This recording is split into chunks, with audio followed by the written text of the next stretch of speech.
es el momento de ponernos un toquecito serios para analizar la realidad. En verdad, para escuchar a alguien que sabe, que la lleva lunga con estos temas, como siempre decimos, es un referente que nosotros tenemos a la hora de inmiscuirnos en los temas de la política internacional. Y la semana pasada tuvimos muy presente este enfrentamiento entre Joe Biden y Vladimir Putin, ¿no? Surgió, ¿no? A través de los medios este insulto de Joe Biden hacia Putin. Le dijo que era un asesino, y Putin, según los medios de comunicación, le respondió: el que lo dice lo es. Lo cierto es que los medios de comunicación les cuesta evidentemente traducir al ruso, porque Putin dijo un montonazo de cosas más. La verdad es que cuando habla Putin, yo no lo entiendo un carajo, pero cuando encuentro un lugar donde lo traducen bien, te da un gustazo leer todo lo que dice, y es un cuadro absoluto, ¿no? Bueno, acá llegó que le dijo: el que lo dice lo es. Pero la cosa va mucho más allá de eso. Hay muchos símbolos detrás de esta disputa, y queremos saber qué sucede entre el nuevo Estados Unidos, el viejo Estados Unidos, pero nuevo porque tiene a Joe Biden a la cabeza, y la Rusia de Vladimir Putin, entre tantos otros temas. Y para hablar de esto, estamos en comunicación con quien ya lo dijimos, es un analista muy importante de la política y de la política internacional, y un referente que tenemos aquí en Cítrica a la hora de pensar el mundo, el señor Marcelo Brignone. ¿Cómo estás, Marce? Hola, Pato, un gustazo escucharte. La verdad, muy contento de hablar con ustedes. Lo mismo te decimos, Marcelo. Marcelo, ¿qué hay detrás de ese insulto de Joe Biden, o esa descripción de Joe Biden para con Putin diciéndole asesino? Me parece que básicamente refieren a dos conceptos muy presentes en este debate: impotencia y desconcierto. Claro.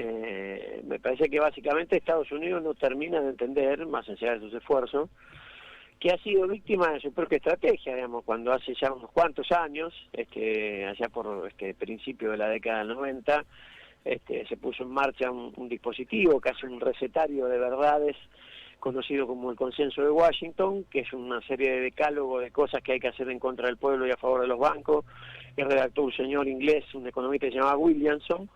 De ahí en más generó un proceso que se lo conoce muy sucintamente como globalización, que es un poco más complejo que eso, pero que se conoce como globalización, y ese proceso tenía dos objetivos. El primer objetivo era quitar cualquier tipo de influencia y de poder de los estados nacionales y de los países de poder intervenir en este rediseño productivo, comercial, financiero a escala planetaria. Sí. Y el segundo objetivo que tenía era maximizar la ganancia y reducir los salarios, a partir de lo cual se generó un proceso que se conoce como deslocalización geográfica, donde las empresas fueron a producir sus manufacturas a aquellos lugares donde los salarios eran más baratos y donde la conflictividad social sindical era menor.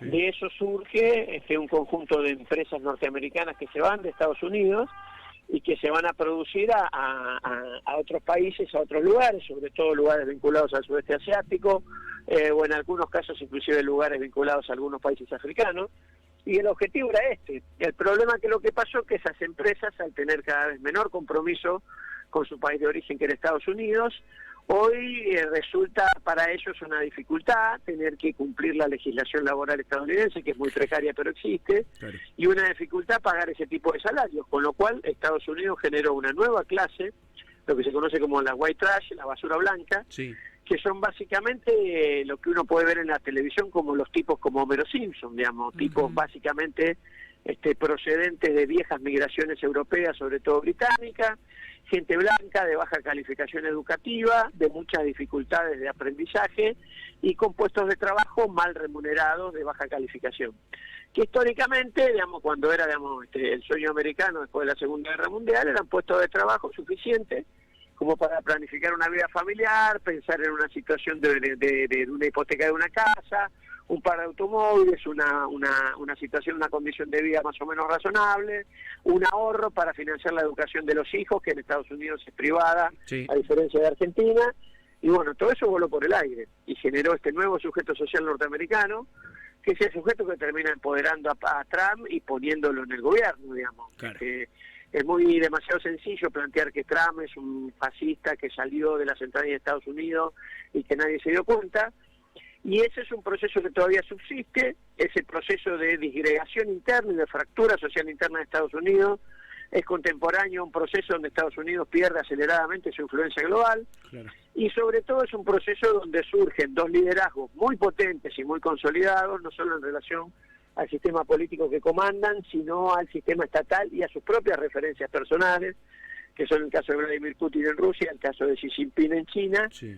Bueno, la sumatoria de todo eso hace que Estados Unidos hoy en la práctica esté con salvo en condiciones militares, en todos los demás ítems, tratando de no quedar rezagado, ya no entre los dos primeros, sino entre los cuatro primeros, inclusive con muchas dificultades, para también poner a su disposición lo que era la política europea de otrora, y hoy con, digamos, la Unión Europea de Alemania, sí, tratando de construir su propio destino en virtud de que Estados Unidos es un camino que no te lleva a ningún lado y como aliado político, Pato. Claro, Marce, es claramente un cambio, ¿no?, de paradigma. Veníamos de un mundo unipolar y ya estamos efectivamente en un mundo multipolar. Uh-huh. Estados Unidos dominaba la economía, las fuerzas militares, las industrias, y hoy ya no es así, en ese sentido, dentro de Estados Unidos, que está tan agrietado, lo hemos podido ver, ¿no?, con la toma del Capitolio, etcétera, está en un momento álgido de esa división interna que tienen entre los distintos sectores que tienen dentro del propio país. ¿Qué papel jugaba Trump al llamar a, por ejemplo, a las empresas, decirles, yo les voy a, si producen afuera les cobro más impuestos, si vienen para acá les quito impuestos a producir con trabajadores norteamericanos? ¿Y qué rol juega Biden, quien pareciera estar más cerquita de las grandes empresas tecnológicas, etcétera? ¿Cuáles son las dos grandes diferencias que podemos encontrar allí? Mira, la primera diferencia es que el sistema de globalización impulsado originariamente por Estados Unidos, sí, fue un sistema que se planteaba como la construcción de un imperio, sí, como vos muy bien decís, unipolar, que constituía su legitimidad operando en el mundo, no en Estados Unidos. Estados Unidos, claro, era la retaguardia de su operación global, uh-huh, con hegemonía en Oriente Medio. Si aparecía un país que no le gustaba, lo invadía, disponiendo libremente de todos los recursos naturales, teniendo claramente una situación de hegemonía militar indiscutible. Bueno, eso un poco se fue deteriorando, y de lo que yo denomino las cuatro hegemonías, que son la hegemonía geopolítica, de influencia cultural, la hegemonía militar, la hegemonía comercial y la economía financiera, Estados Unidos a duras penas solamente mantiene la hegemonía financiera. Sí. Todavía puede conseguir que el dólar americano sea una moneda de cambio en el mundo, cada vez con mayor dificultad para hacer reserva de valor. Vos sabés, Pato, que la moneda cumple distintas funciones, una de las cuales, si nosotros los argentinos nos padecemos cotidianamente con la inflación y el deterioro del peso, es la de reserva de valor. El dólar americano claramente está perdiendo su influencia como reserva de valor de ahorro, y eso está pasando a manos de otras expresiones, básicamente una nueva forma de dinero electrónico conocida genéricamente como Bitcoin, uh-huh, que pasó su valor de referencia de $13.000 a $50.000 en poco más de un año, y la otra el oro, digamos, los metales, claro, preciosos, donde hoy la reserva de valor de Rusia es el oro. Rusia hoy es el principal comprador y el principal país de reserva de oro del mundo, además de su propia producción, porque es el país que mayor cantidad de oro produce en el mundo. Sí. Con lo cual la única referencia que todavía le queda en términos de hegemonía a Estados Unidos, que es la hegemonía financiera, está con bastantes dificultades. Y en relación a la economía militar, está claro que cualquier analista militar más o menos serio hoy te dice que el avance de la hegemonía militar de los desarrollos científico-tecnológicos rusos está muy por encima de Estados Unidos.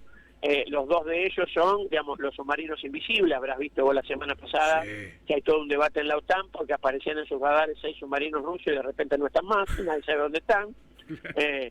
Y la otra condición es el cohete estratosférico Avangard, sí, que es un cohete capaz de transportar ojivas nucleares a 35.000 kilómetros por hora a 35.000 metros de altura. Estados Unidos no tiene ni cerca circunstancias militares similares. Y por otro lado, la hegemonía comercial de China, digamos, que se desarrolla en distintos lugares del mundo, siendo hoy la segunda economía y con tendencia a ser la primera, hace que los productos estadounidenses y las empresas estadounidenses pierdan mercado. La posibilidad de que, digamos, la disuasión militar sea una herramienta con la que Estados Unidos pueda alinear países es una cosa en la que pierde situación. la hegemonía geopolítica cultural con una elección presidencial donde se disputan dos gerontes de 75 y 78 años, el último de los cuales, para demostrar su vitalidad, corre por la escalera del avión presidencial y se cae 3 veces en el intento. Sí.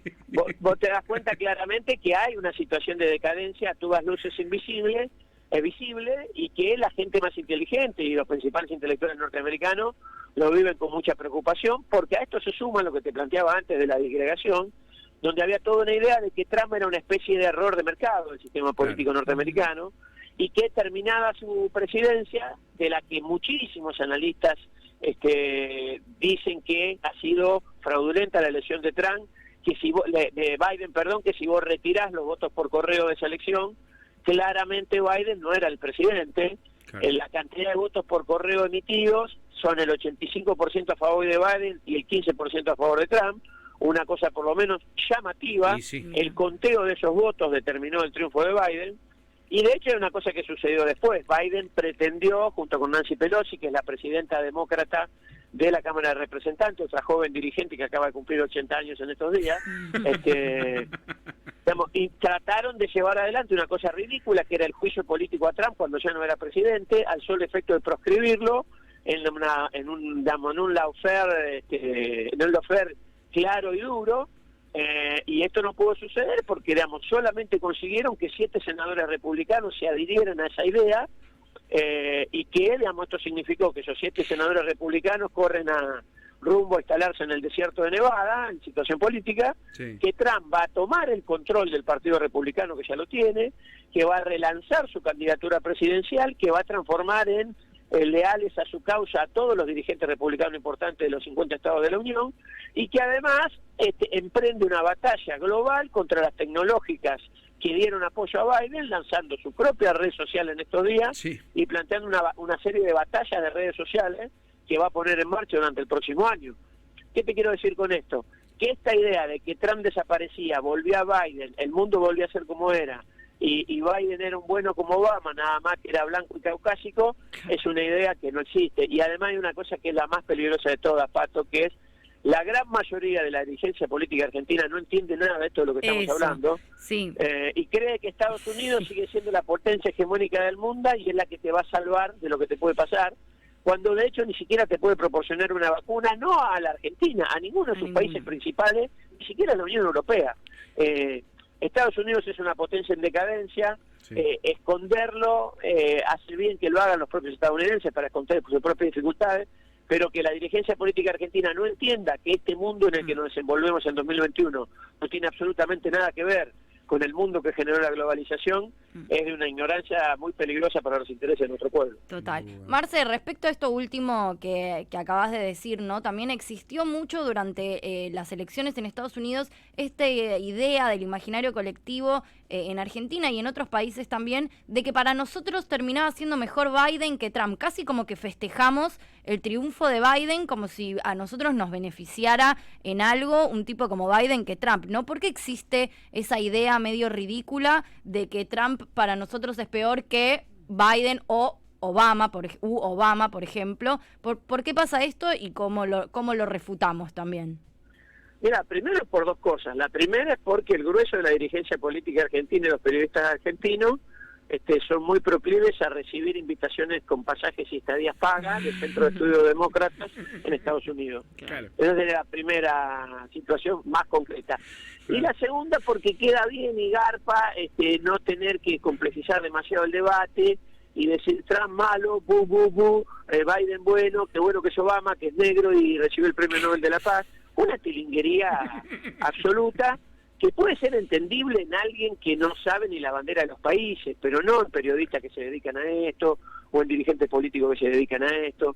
Es absolutamente bochornoso. Es el mismo análisis que hacen de los organismos multilaterales, Claro. absolutamente en decadencia y fulminados por la realidad en esta pandemia, donde no hacen otra cosa que comentar las inequidades que suceden en el mundo, y donde hay un montón de gente que te dice que la OEA, la ONU son organismos muy importantes para el futuro de la humanidad, solamente porque ellos cobran algún salario dolarizado en alguno de esos organismos. Claro. Entonces a mí me parece que en este tipo de debates hay que volver a aquella máxima que a mí me enseñó un viejo profesor que decía, dime quién te financia y te diré quién eres. Tal cual, tal cual. Muy, muy interesante. Cómo me gusta conversar con, Sí, claro. Marcelo. Sí, mucha data que yo no tenía ni idea Y tampoco. no. Les recomiendo que lo sigan a Marcelo Brignoni también en las redes sociales. Yo, más allá de que es mi amigo, lo conocí trabajando y lo conocí primero porque accedí a los contenidos que él genera y me informaba a partir de su manera de analizar las cosas. Y en ese sentido, Marce, hablabas de ingenuidad recién, o no sé, cierta influencia de los demócratas en nuestro progresismo argentino.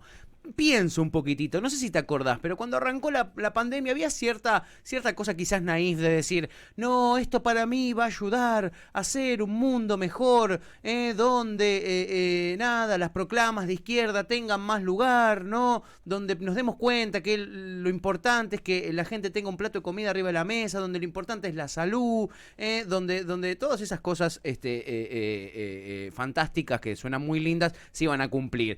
Y la verdad es que llevamos un año de pandemia, Marce, y yo creo que ha pasado absolutamente todo lo contrario. Creo que las desigualdades se han, ¿cómo se llama?, empeorado. E incluso lo vemos con lo que está pasando con las vacunas, ¿no? Países comprando 800% más de lo que necesitan de vacunas, nosotros teniendo que pedirle limosnas a la Organización Mundial de la Salud en el programa COVAX que nos tiren una vacuna por ahí porque nosotros no la podemos comprar. En vez de liberar las patentes para hacer la vacuna en todos los laboratorios del mundo, salvemos a la humanidad y después hacemos plata. Así que el año que viene nos vemos cómo hacen plata las farmacéuticas. Pero para mí se ha acrecentado esta desigualdad y me gustaría saber qué pensás vos. Quizás yo estoy equivocado. Mira, yo, Pato, te voy a dar una mala noticia. A ver. El hombre no es bueno y solidario. Si eso fuera así y el hombre nuevo de Che Guevara alumbrara nuestro planeta, el mundo no sería el que es. Y sí. El mundo es mucho más parecido al mundo de Hobbes, del Leviatán y del hombre en estado de naturaleza como un ser salvaje, egoísta y destructor. Y en realidad los sistemas políticos que contienen intereses comunitarios colectivos lo hacen con una serie de mecanismos de control sobre los peores comportamientos del hombre. Claro. El general Perón, parafraseando a Hobbes, generó una frase que a mí me parece absolutamente extraordinaria y con una vigencia inocultable, que es aquello de que todos los hombres son buenos, pero si se los controla son mejores. Entonces, ¿qué te quiero decir? Esta idea naif, que inclusive se redactó un cuadernillo que yo me tomé el trabajo de leer, que se llamó Sopa de Guam, donde un montón de intelectuales escribían sobre lo bueno que iba a ser el mundo después, hoy te diría que te puede ser útil para aprender el asado del domingo y para muy pocas otras cosas. Entonces a mí lo que me parece es que lo primero que nosotros tenemos que hacer, sobre todo en el lugar geopolítico que ocupa la Argentina, que somos un país periférico del tercer mundo, por más que algunos intelectuales nuestros de Palermo crean que somos un barrio de Ámsterdam, y desde esa perspectiva me parece que nosotros tenemos que asumir primero nuestro lugar en el mundo, primero nuestra debilidad, y segundo, cuáles son los aliados potenciales que pueden ayudarnos en el desarrollo de nuestro país, claro, entre los cuales claramente no están Estados Unidos ni la Unión Europea, que son las dos potencias imperiales que han esquilmado y que han saqueado todos nuestros recursos naturales, que han perseguido a nuestros dirigentes políticos, que han generado los golpes de Estado. Entonces, ahora descubrir que la Unión Europea cuestiona a los gobiernos populistas de América Latina es lo mismo que descubrir la humedad del agua, Pato. Es una cosa que claramente no resiste análisis si alguna vez uno significó. O sea, cuando Perón fue derrocado por un golpe de Estado, el único país que le dio asilo fue la España de Franco, porque todos los demás países democráticos de Europa lo consideraban un dictador prófugo. Sí, tal cual. Entonces, ¿de qué estamos hablando cuando hablamos de que nosotros nos identificamos tilingamente con el progresismo europeo o con un señor de Vermont de casi 80 años que le gusta la naturaleza como Bernie Sanders? Eso no tiene absolutamente nada que ver con lo que nosotros somos, con lo que nosotros necesitamos y con cuáles son los intereses del pueblo argentino para desarrollar una condición de vida cotidiana mejor que la que tenemos.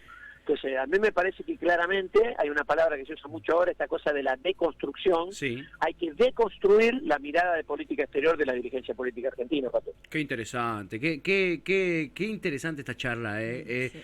Les recomiendo, ya que estamos, que además de que lo sigan a Marcelo Brignoni en las redes sociales, en Twitter, donde sube un montón de contenido muy interesante y retuitea cosas que él anda leyendo, que son muy lindas de leer, muy interesantes. Les recomiendo que lo lean a él. Él, por ejemplo, la semana pasada publicó en la letra ñ, en la tecla ñ, perdón, y también lo publicó Telam, Funcionales a la derecha, es una nota de opinión que está genial y que habla bastante de este tipo de temas, Funcionales a la derecha, búsquenlo en Telam, lo van a encontrar enseguida. Si ponen Funcionales a la derecha, Marcelo Brignoni, les va a aparecer, léanla y aprovechen y a partir de ahora síganlo si no lo conocían a Marcelo, porque nada, ya lo escucharon, no tengo nada más que no hace falta que se los vea. Sin palabras, claro. Sin palabras. Nada que agregar. Marce, sabemos que estás a full, laburando un montón, te agradecemos por haberte tomado el cachito de conversar un poquitito con nosotros y responder nuestras preguntas y mostrarnos este panorama. Te mandamos un fuerte abrazo y seguramente prontito te volveremos a molestar. No, un gran abrazo para ustedes, Pato. Yo sé del profesionalismo, de la convicción democrática y del esfuerzo que hacen ustedes para mantener en el aire experiencia como la de Cítrica. Sobre todo el esfuerzo tuyo, el esfuerzo de Julieta. Para mí es un honor colaborar con ustedes y apenas la pandemia me permita, los iré a visitar como en otros tiempos con una docena de medialunas. ¡Oh, qué lindo!